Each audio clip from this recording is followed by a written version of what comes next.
in Michael's bathroom at the Monte Vista in the Gary Cooper room. It's 11:27. The noises that are in the bathroom, can you make another noise? Or Jilleen, can you speak to us?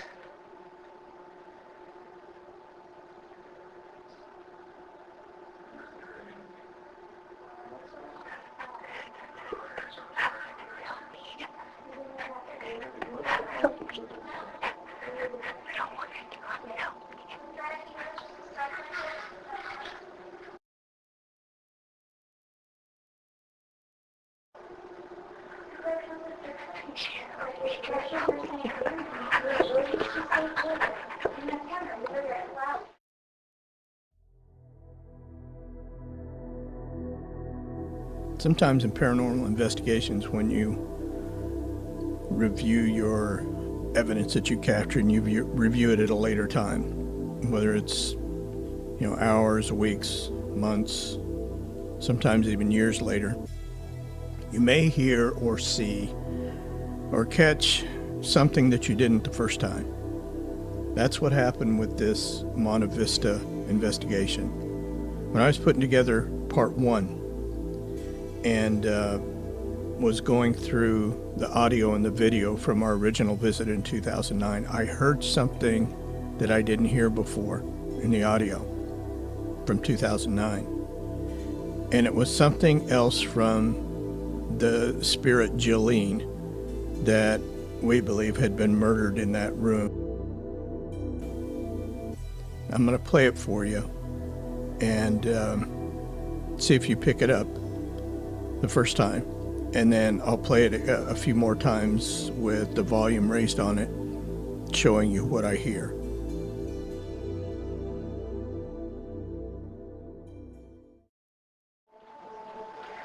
We need you to tell us what happened to you. Who hurt you? Their name. Something. So we can help you.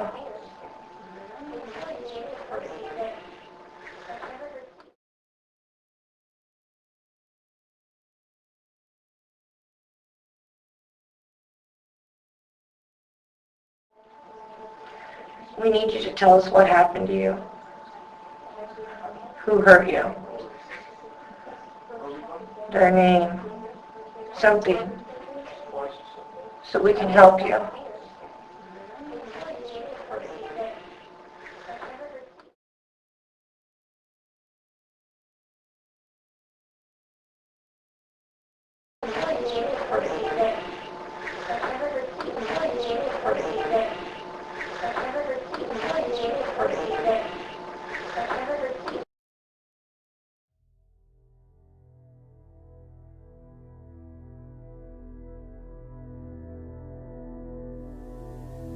Like I said, I didn't hear this before.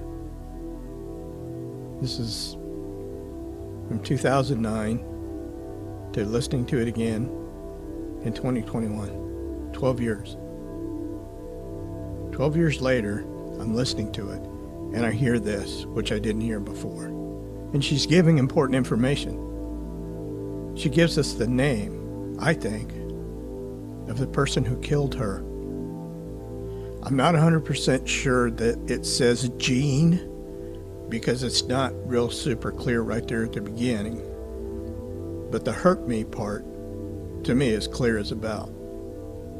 And it sounds to me like she says, Jean hurt me. Jean hurt me.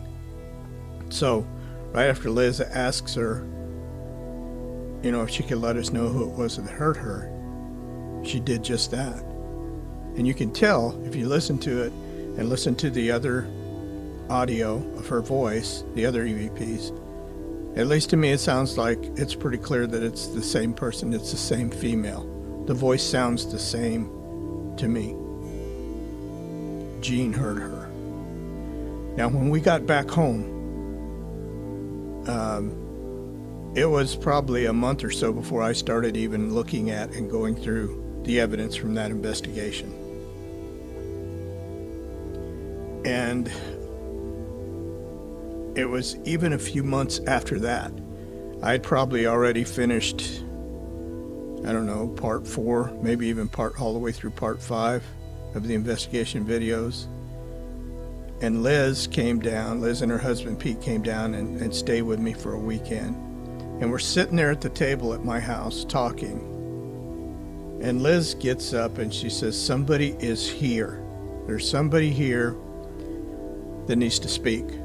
So she grabbed her recorder and she sat down on the couch and she ran it. And she asked questions as to who was there. Guess who it was? It was Jilleen. She confirmed her name and she needed help. This was more than 12 years after our initial visit there. But I think because we went back up there, we reconnected with her. She didn't say anything to us while we were there at the hotel.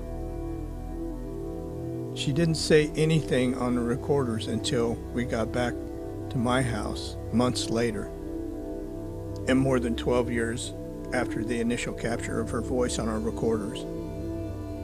She needed help. And we were able to help her. We were able to cross her.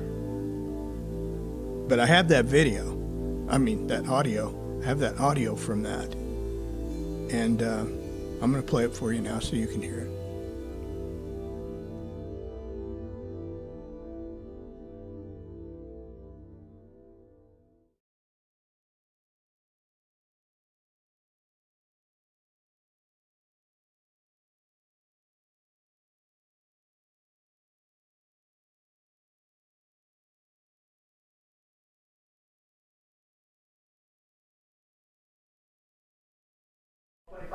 All right, I'm in Mike's living room and it's March 19th, 12:30. Can the girl talk to us?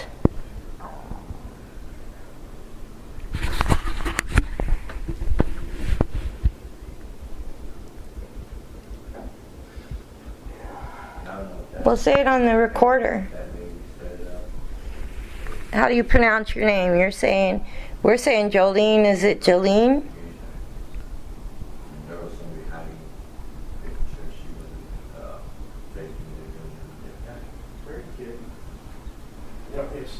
You can hear Mike and Pete talking in the background.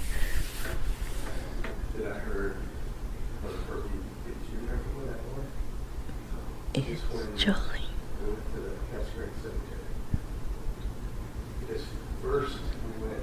Did Gene, I know that Gene picked you up and he took you there. Did he tie you to that bathtub? Yeah.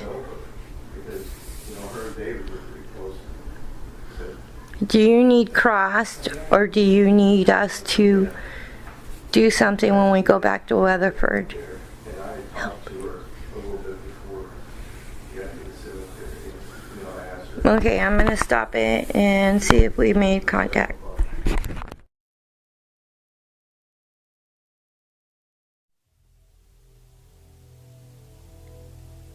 To me, in my thinking, that is just incredible.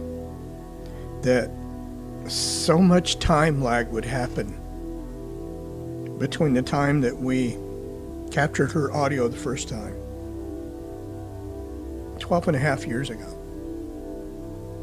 And then we get her visiting us again at my house to confirm things for us and to let us know that she still needed help.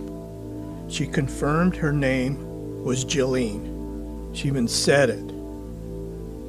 She confirmed that it was Gene that hurt her. Liz asked if he had tied her to that bathtub. It was an old style bathtub, those big old iron things with those iron legs. And she was chained to that and kept there as a prisoner and eventually killed. As horrible as that sounds, and it is horrible, that sweet girl had to go through that. Now, there's a story there I mentioned that prostitutes, a couple of prostitutes were killed in that room at the Monte Vista. The information we got from Jilleen, she was not a prostitute. She was just a kid on the run. And she got picked up by this guy, Gene. And he took her to that hotel. And she thought he was going to help her. That's what he told her. But he didn't. He abused her. I won't go into that any more than just to say that. And he imprisoned her, and then he killed her, and then he went on his way. Now, I don't know who this guy was, what his last name was, whatever. You know, he may have been a truck driver, he may have been a traveler that went through, that Route 66 back in the day. I don't know. But we do know that her father, Jilleen's father, spent years looking for her and was never able to find her. So I don't know if they ever found her body or if they ever identified her. I don't know if she was thrown out of a window or if that's just a story. I don't know. But what she confirmed for us was her name was Jilleen. Gene was the one that did this to her, and she needed help. So Liz and I and Pete got together in a prayer circle here in my house, and we said the prayers, and we had help from our guides, and they took her home. So she is no longer stuck here. She is no longer in pain. She is no longer suffering. She is in the joy and the love that comes from being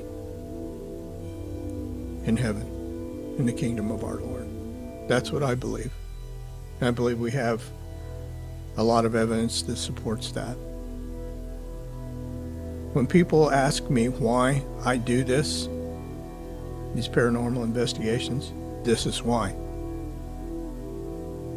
And like the lady Catherine that we helped at the Monte Vista, and she gave us that validation on the audio saying, excuse me, I get choked up when I think about it, saying the pleasure of love, the love that she felt when she crossed. That's why I do it. That's the main reason I do it. Part of it, honestly, is the curiosity of the spiritual aspect of ourselves. But the main reason is to help those souls that need it. And I believe we do that. Thanks for watching. See you next time.